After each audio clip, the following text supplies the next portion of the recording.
রাজধানী সহ সারা দেশে ডেঙ্গু পরিস্থিতি ক্রমেই ভয়াবহ আকার ধারণ করছে। দেশে গত ২৪ ঘন্টায় এডিস মশাবাহিত ডেঙ্গু জ্বরে আক্রান্ত হয়ে ৫ জনের মৃত্যু হয়েছে।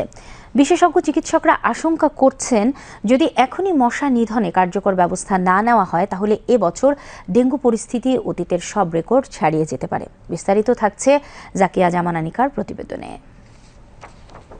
বর্ষা শুরু হতে না হতেই হাসপাতালের বারান্দায় ভিড় বাড়তে শুরু করেছে। শিশু থেকে বৃদ্ধ ডেঙ্গুতে কাবু হয়ে সকলেই ছুটছেন চিকিৎসার জন্য।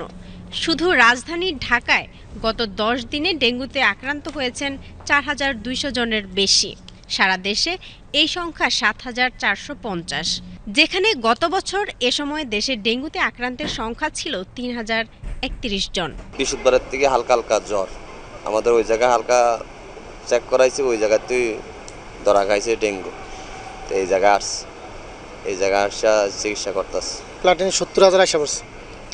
তারপরে পরের দিন আবার পরীক্ষা করাইছি ৬৫,০০০। পরের দিন আবার পরীক্ষা করাইছি একদম ১০,০০০ আসা পড়ছে।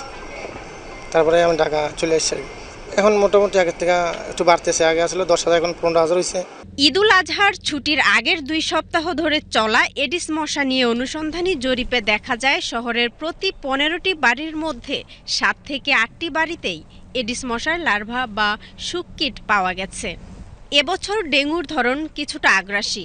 অনেকেই প্রথমে বাড়িতে চিকিৎসা নেন, প্লাটিলেট কমে গেলে ডাক্তারদের শরণাপন্ন হন। ঈদের দিন বেশি খারাপ ছিল, তো আমরা বাসায় ডাক্তার নিয়েছি। ডাক্তার নেওয়ার পরে বলতেছে যে চেক করার জন্য ফ্যামিলি হাসপাতালে নিয়ে গেছি। তখন ওখান থেকে চিকিৎসা করছি।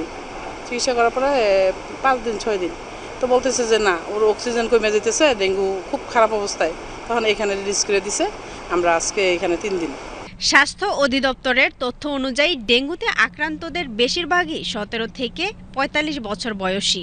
একই তথ্য জানিয়েছেন মুগ্ধা হাসপাতালের medical officer doctor Asma Akter.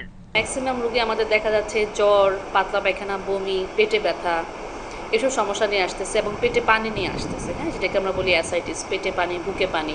গতবারের চেয়ে এবার দেখলাম যে মেল পেশেন্ট বেশি, দ্বিগুণেরও বেশি হচ্ছে পুরুষ রোগী মহিলা রোগীর চেয়ে। এই ইয়াংটা আমি এবার বেশি খেয়াল করছি। ইয়াং বলতে একদম ১৬-১৭ বয়স থেকে আপনার ৩০-৩৫ এই রোগীগুলো বেশি। বিশেষজ্ঞরা বলছেন, ডেঙ্গু মোকাবেলায় সবচেয়ে জরুরি বিষয় মশা জন্মানোর উৎস ধ্বংস করা। কিন্তু শহরের প্রতিটি গলিতে জমে আছে অস্বচ্ছ পানি, ময়লা আর অপরিচ্ছন্ন পরিবেশ। প্রতিরোধ করতে হবে, একদিকে যেমন এদিকে সচেতন থাকতে হবে, মশা প্রজনন ক্ষেত্র ধ্বংস করতে হবে, অন্যদিকে জ্বর হলে চিকিৎসকের পরামর্শ ব্যতীত কোনো ওষুধ খাওয়া উচিত হবে না, কারণ জ্বরের কারণটি তখনও নির্ণীত হয় নাই।